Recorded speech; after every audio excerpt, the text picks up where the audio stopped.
Oh my gosh, Sword, that's the same outfit from the same video as last week. Did you perhaps pre-record these so that you wouldn't have to record during Juneteenth weekend? No, literally, why would you even say that to me? Hey, hey. So I'm going to start off with Schrodinger's cat, and eventually I am going to get rid of this pose that I have her doing now. Rip the feral pose. We would have loved her, but I realized that this is a character design, and we actually want to see the character, and having her hunched over like that, well, makes it hard to actually see the character and her design. So I actually learned quite a bit about like Schrödinger and his work. While making this video. I feel like a lot of people, or maybe it's not inherently obvious, that like Schrodinger's cat is like a critique of quantum physics. He's saying like it doesn't make any sense, which like, you know, I'm sure you know more than me, Schrodinger, but like yeah, like whenever physics gets really big or really small, like stuff starts going sideways. Like it gets kind of weird. Um, but when in designing this character, I want to exemplify like duality, asymmetry. I guess I like using asymmetry a lot in my designs. So because you know Schrodinger's cat, the whole idea is you put a cat in a box, you don't look in the box, and I believe it's like you put poison in the box or something, and then it is supposing that the cat is in a super what is it, like a super quantum state of both dead and alive until you observe what is in the box, because that's how it's proposed that I believe electrons work. And Schrodinger was like, that's a stupid idea. How you gonna have a cat that's alive and dead? So instead of in order to show like quantum superposition, that's what it is. I've halved our character. So half of her body works, half of her body does not work. Do not ask me how her lungs and other functions are working, but she does definitely only have one kidney.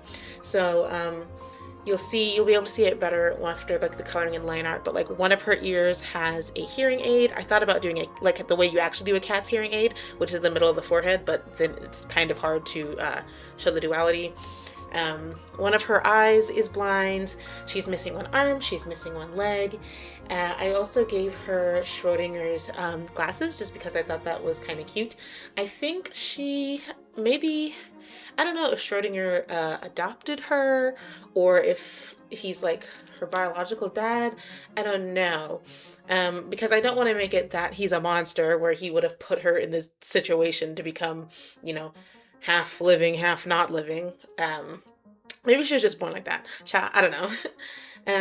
I did want to include like a box in her design, but just not all of the stuff that I think I'm going to put in a design ends up always making it in, and that's okay. I mean, c'est la vie.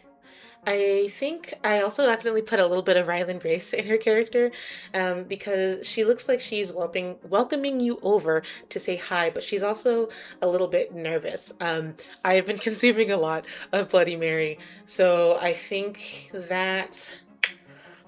that's why I made her a little bit nervous, and perhaps that's not a very good reason to give a character certain traits, but I did do it. It's too late. You also see, like, as I'm picking the colors, I decided to give her vitiligo because, again, we're doing the whole duality thing, and then also I extended the vitiligo to her split hair.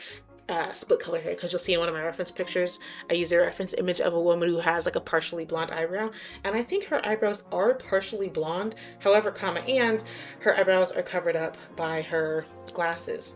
I also decided to put Schrodinger's equation on her socks because I just think that's cute, and like people in STEM or like scientisty nerdy people have a tendency to have fun socks, and I think she would have fun socks. So I'm unsure if she herself is Schrodinger, or if she was adopted by him, or if this is just like Monster High rules. Like there is no the backstory is she's just Schrodinger's cat. That's just what it is. And that's her. Comment down below if you have a name for her. Hey, have you commented yet? I literally just told you a comment and you could leave. It would be super awesome and cool if you would comment. I don't know, all the cool kids are doing it. Kinda makes you my #1 subscriber. I don't know.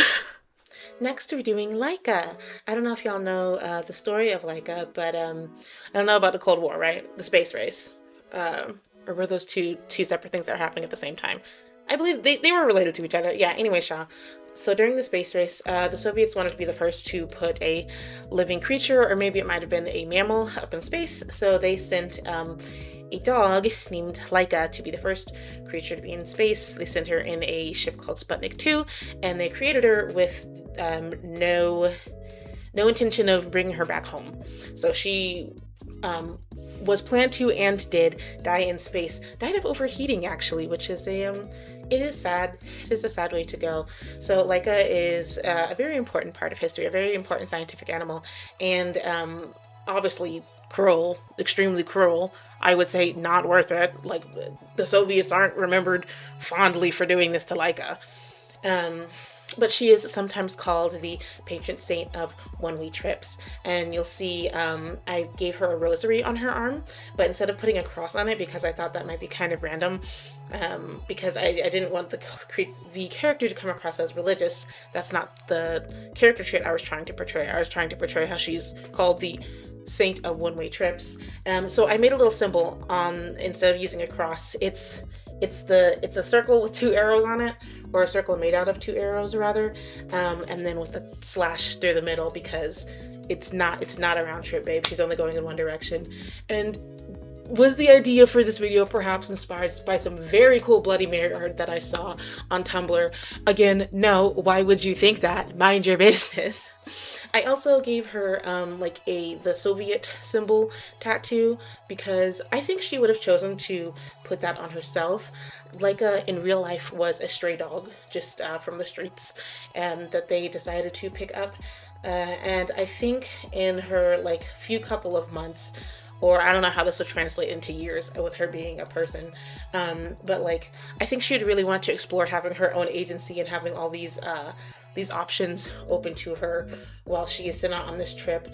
I think if I were to make lore for this character, she would slowly come to the realization herself that she's like, they've never taught me about any landing strategies. We've never talked about any sort of return plan. So I think even though no one has said it, she is aware that she is not returning from this trip. And she just wants to explore her agency as much as she can before she has to go on the trip, which makes it kind of sad. And if I was actually really truly fleshing out this character, I would probably make it so that she does not perish in space. That's for some of the reasons I also made her pretty thin, because again, in real life Laika was a stray, so I think she would be pretty thin, a little bit malnourished. I also gave her this vest because Laika in real life wore a vest, and I wrote CCCP on it because I don't know how it translates necessarily, but that's what was written on the, how would you say, the people who went into space for the Soviet Union, because they're not called astronauts. I didn't know that. Did you know that all astronauts are American? Or I think that's still the case anyways. Astronaut, it was the term for people that America sent up to space. The Soviet Union called them cosmonauts. So she is a cosmonaut. There was something else. Her name in, I believe it's Russian, and I also can't pronounce it, but it meant curly, so I decided to give her a lot of curly hair. I used a reference picture of a Russian woman, not the one with the bangs, but the one with the fluffy white hat.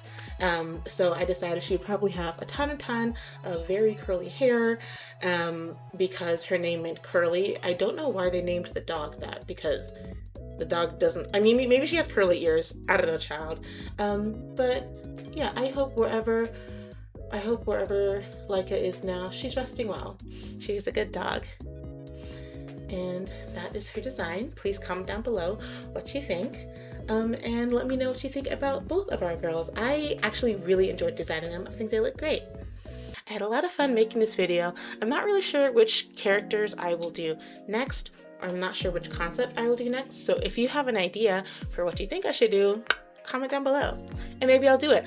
I'm telling you, child, I really don't get a whole lot of comments, so if you comment something, I'll probably do it. If you made it to this point in the video, I want to thank you so much for watching, and that was really it. I'll see you next time.